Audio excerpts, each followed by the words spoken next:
If someone gave you something and all they said, all you have to do is go possess it. All you got to do, don't be discouraged, don't be afraid, just go get it. It's yours. The question is, would you go get it? All right. Would you pick it up? Would you want to have it? And if you saw some of it and it was greater than what you had been promised, it's yours, but it's greater than what you imagined, would you go get it? That's the question that I pose to you today. And that's the question that leads to the topic of my message today, Lord's message today. And it's a continuation. It's stay the course too. All right. And the reason why I said stay the course too, because the first section got you fired up and got you ready. Amen. This is to get you to where you got to stay in that position. Amen. And you can't let something deter you from getting and staying the course. So this is the second portion of stay the course. I kind of piggyback off Pastor Sandy because basically it was such a good message that I had told her when everything was over.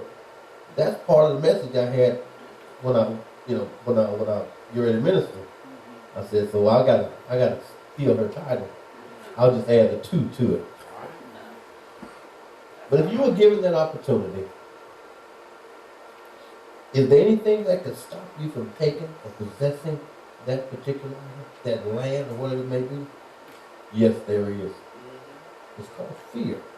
All right. Fear can stop you from getting what you're supposed to get. Fear, in actuality, from the world sense of the description, is an emotion induced by a threat perceived by living entities or living things, which cause a change in brain and organ function. And ultimately, a change, and listen to this, a change in behavior. Amen. The behavior is the big thing that, I'll say the dynamic thing that causes this fear induction. In other words, you get it, and it'll cause you to change your behavior. So what are we most afraid of in life? What type of fear grips us? What type of fear do we have? Whatever you fear, it can paralyze you. It can keep you from experiencing what God has for you. And that's the issue that we deal with today. That's the issue that I would like to discuss about staying the course. Fear can keep you hung up in the desert where you think you're safe and comfortable, but you're not. You're really not. It can keep you from entering, as they say, the promised land, flowing with milk and honey. And fear can prevent you from entering that land. Yes. Our scripture verses today will cover Numbers 13, 26 through 33, 2 Timothy 1 and 7, Deuteronomy 1 and 21. And this is a quick overview of a story that I would like to tell you. I want to give you a little story about what transpired with Abraham. It's going to be a quick overview because basically Abraham was given a promise by God that he would have the land from Dan to Beersheba. Now this land today is the Palestinian land, Palestine. But in those days it was called Canaan. But Abraham's descendants, they didn't follow through. They became Egyptian slaves. They became the slaves of the Egyptians. And it's hard to fathom that 400 years, 400 years, it's just such a long time. They were slaves of the Egyptians. I mean, they built the brick and mortar. They built all the things that Egypt had. They were slaves of Egypt. And at that time, Egypt had one of the strongest armies in the world. But you know, after 400 years of praying, believing that God would rescue them, God heard their prayer. And God rose up Moses. And Moses came and helped them escape out of their bondage. You know the story. Of course, we've all seen the old Ten Commandments with Charlton Heston and the parting of the seas and things of that nature. But we heard the story.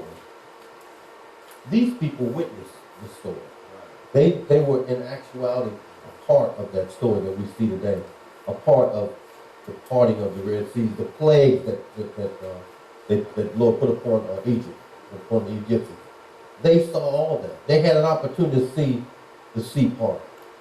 They had an opportunity to see God shut down, literally shut down the most powerful army in the world, the Egyptian army. Shut them down like they weren't even existing. So after the promise, of course, then, and seeing all the things that transpired, and watching the most powerful army get defeated, then they went out to a land that was promised to them. And this is where the story really gets the portion of understanding fear. Because Moses commanded the 12 tribes, one out of each tribe, one scout out of each tribe, to go out. They selected one leader from each tribe to go out and spy the land, to recon the land. It's funny, but we only remember 2 of the spies.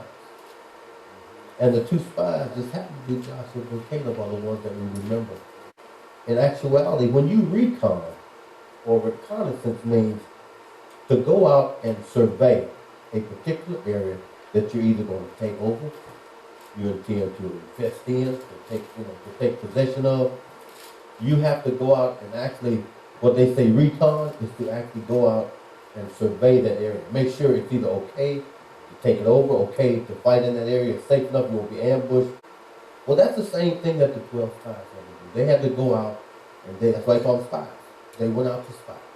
They went out to find out what was out there, what was available in this land that God had promised them.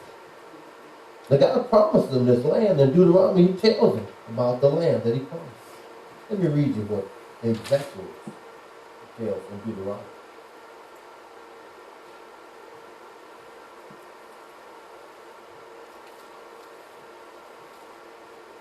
In Deuteronomy, 1:21, it says, "Behold, the Lord thy God has set the land before thee. Go up and possess it, as the Lord God thy fathers hath said unto thee. Fear not, neither be discouraged." Understand what it says in that verse? Fear not. Now that's God telling you not to fear.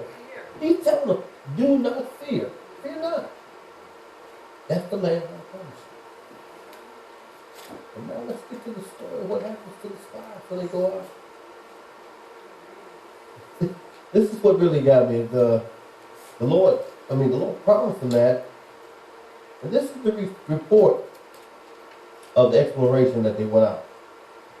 I'm going to read it in accordance to the way it's written in the Word. It says, "They came back to Moses and Aaron and the whole Israelite community at Kadesh in the desert of Paran. They reported to them and to the whole assembly and showed them the fruit of the land." They showed them the fruit of the land. They gave Moses this account. "We went into the land to which you sent us, and it does flow with milk and honey." Now understand something. When we say milk and honey, we're looking at, that's a synopsis or a comparison to what they really meant. In other words, the land was fruitful. It was great. It was wonderful. It would be like if we were pioneers coming into the new land that the Native Americans had already, and we looked out and it's like, oh, they got beautiful green trees. They got collard greens growing. They got okra. They got crops all over the place. And we looking out there at Buddy's farm. But either way, they had all kind of stuff. This great stuff. So milk and honey means that it was prosperous. But the people who lived there are powerful. First sign of fear. And the cities are fortified, very large. We even saw descendants of Anak there. The Amalekites live in Negev. The Hittites, the Jebusites, the Amorites live in the hill country. And the Canaanites live near the sea, along the Jordan. Then Caleb silenced the people and said, we should go up and take possession of that land, for we certainly can do it. Yeah. Now he stood up to say it. Now erase the fear from Caleb. He's ready. He got it going on. But the men who had gone up with him, now that's 1 or 2 against the other 11 and 10. But the men who had gone up with him said, we can't attack those people. They are stronger than we are. And they spread among the people, among the Israelites, a bad report about the land they had explored. They said, the land we explored devours those living in it. Now it devours those living in it. How can the land devour the people that live in it? It says that all the people we saw there were of great size. We saw Nephilim there, the descendants of Anak from the Nephilim. We seem like grasshoppers in our own eyes. See, a lot of times we read that and we don't look at what he's saying. He said, we seem like grasshoppers in our own eyes. In our own eyes. And then he goes on to say, and we look the same to them. Now, if you research back like I did a little bit and you find out who the very large people were, then you get a chance to think about the large people, as they say. Now, when the 12 went out to this land of Canaan, it was bountiful, full of grapes and figs and pomegranates. They even brought back, this is what really kind of blew my mind here, they brought back evidence, a cluster of grapes that was so large, 2 men had to carry it on a pole. There's some grapes. I mean, there's some, you can put 2, 3 grapes in your plate and that's it, it's over. You full. And they continued to talk about the size of the people. Now, they discovered that Anakim, giant people, were giant, bigger than they ever seen. Never seen like that, even the whole time they were slaves in Egypt. This same type of giant was encountered on the battlefield with one small man. Amen. His name was David. The giant he encountered was Goliath. Now these are the giants they were seeing that was with Anakim, or the giants that they perceived were in the land that they couldn't take over. Yeah. So you can see the countenance of these people's face. And when they heard the report about the giants, the large fortified cities, armies of warriors, their hearts just sank. They were intimidated. They started to grumble. And most of the time when we're in fear, normally grumbling sets in because we can't do anything about it. Fear has, and remember what I talked about fear changes your behavior. Amen. Their behavior changes. Yeah. Fear changed their behavior. Now, God had already promised them that was their land. They could have it. Now, Almighty God, the Almighty God Jehovah said, it's your land. You can have it. And he said, don't be discouraged. Don't be afraid. Right. The first thing came on the fear. And that's what kind of set me off on this stay in the course, because fear grips us in a way to where we can't do the things that God would have us to do. We may not say the things that we should say at the time we need to say them. Amen. To rescue a person that may be killing themselves, or maybe thinking about suicide, or maybe thinking about hurting somebody else. We don't say what we need to say when we say it, so it can actually stop something from moving or stop a bad action from taking place. Fear grips us. If I had to walk over to an individual and the Holy Spirit had jumped in and said, hey, you need to tell them about Jesus. I don't know that. He might cuss me out. He might not receive. That's not your problem. Amen. That's not your issue. Your issue is to do as you've been told as the Holy Spirit led you to do. If he gave you that in there, then you believe it. You got a shield of protection around you. Even if he tells you, that he doesn't accept it, you've done what the Lord told you to do. Amen. Amen. So you can't move on that. People can't move on fear. Fear grips them. They can't move. It stops them. Fear can stop you cold if you allow it to. Caleb's response, one of the 12 spies heard the murmuring and he said something. He stood up and he silenced the people. When he told them that we should go out and do what we need to do and take possession of the land, we can certainly do it. When he said that, and those spies heard him, they were already in fear. So you can imagine that Caleb, he was numbered. At that point, they had to put a bullseye on his back. And here we telling Moses, we can't take this land.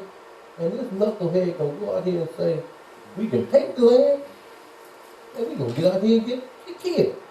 You mean we came all the way from Egypt to have our blood spilled out here in the desert? And that's what they grumbled about.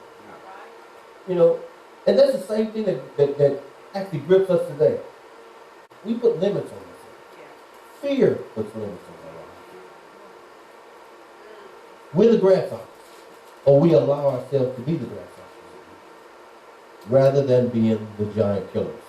We are giant killers, people. Amen. We are giant, and we stay the course. We are giant killers. That's what God has intended us to be, giant killers. We are the Davids. You remember what Paul wrote to his young friend Timothy? That's probably beneficial to all of us. When he said, God did not give us a spirit of fear or timidity, but he gave us a spirit of power, love, and a sound mind. A sound mind. The thing is too is that if you have a sound mind and a strong, well-balanced mind, you won't allow fear to grip you. Caleb didn't care much for the grasshopper philosophy. He was not intimidated by the inhabitants of Canaan.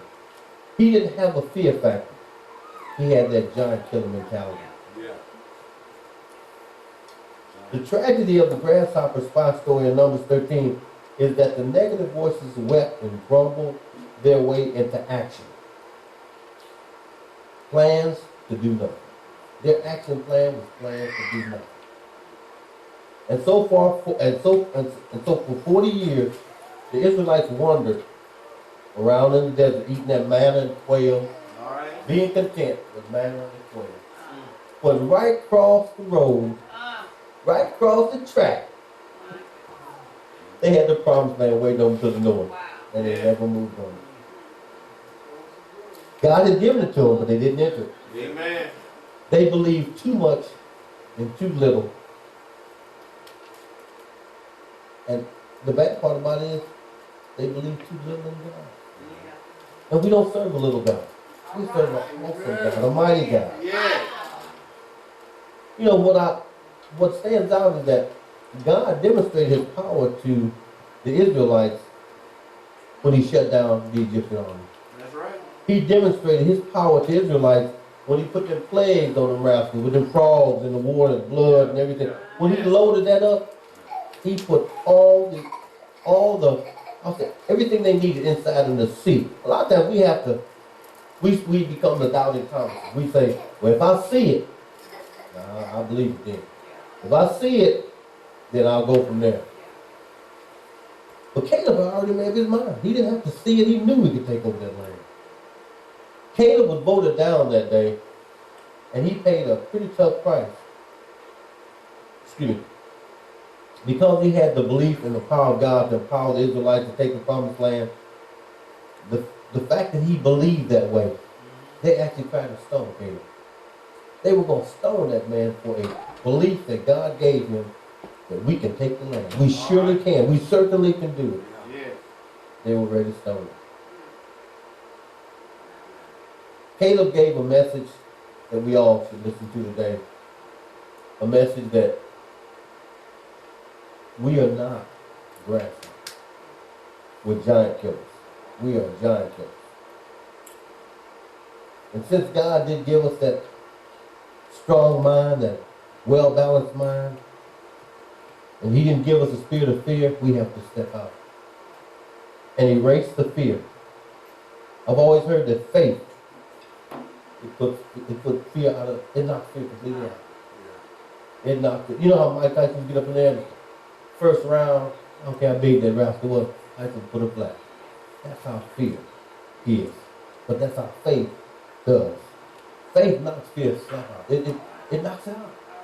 In faith, you believe that things can take place. All right. In faith, you understand that when God tells you you can do it, you can do it. Yes.